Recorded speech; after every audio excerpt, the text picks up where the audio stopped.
The smell of the forge. You hear the amble, because the amble got a lot of different songs.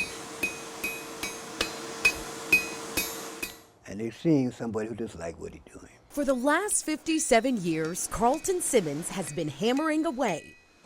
Just raised up around it. Come from school, I would come back in the shop while those fellows were working, and I just picked it up. He's a metal craftsman whose ironwork is no stranger to the Lowcountry. I definitely is an artist. I just don't hang my hat too high, put it like that. It's a lost art that Carlton takes pride in, and a Simmons family tradition he's working to keep alive. A lot of people equate the city of Charleston with Philip Simmons and vice versa.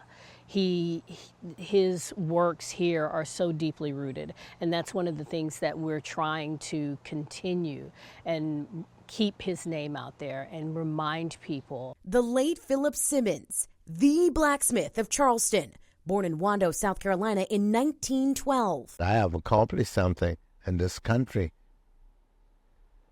I feel confident that I'm a part of building this country. It makes me feel very good to know that I'm a part of him. And being a part of him with his work, it's enjoyment. Rosalind Simmons, Monique Avery, and Carlton Simmons all say they are proud to be Philip's family, getting a front row seat to his ironwork creations at a really young age. When he's back there, you could hear the fire from the torch and him hitting the hammer on the anvil. And by the time he gets through with all of that and you see what he did and where it's going, it was fun. Philip's intricate ironwork includes gates, fences, stair railings, balconies, window grills, and gazebos throughout the Lowcountry. His work also on full display in the International African American Museum and the National Museum of African American History and Culture in Washington, D.C. The projects sometimes taking months or in some cases years because they're all done by hand. It's a practice Carlton still keeps. One thing about a machine, you can't get a tight scroll on the end. And you can do the same thing over and over on the machine. But if you put it all together, it can be the same. Philip's story goes beyond ironwork. He was an advocate of education.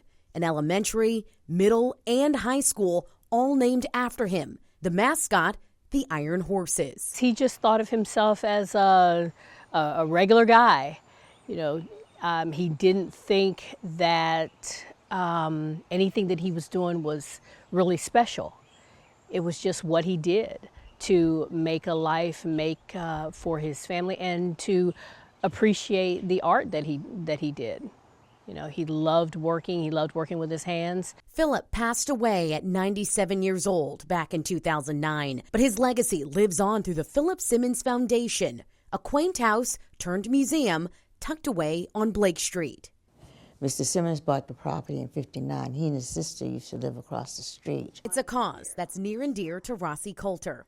But it was the sounds that came out of the blacksmith shop that attracted him. And so the hammer beating on the anvil, horses went in because they were shoeing horses, not doing fancy stuff. Sparks flying from the forge. And so that was exciting to him, so he wanted to be part of that. As for Carlton Simmons, he's keeping his uncle's memory alive in the ironwork lessons and life principles that were once shared with him. His legacies are going to be just the way mine's going to be. Always care about his craft and always try to make the customer happy. And never put up a shabby job.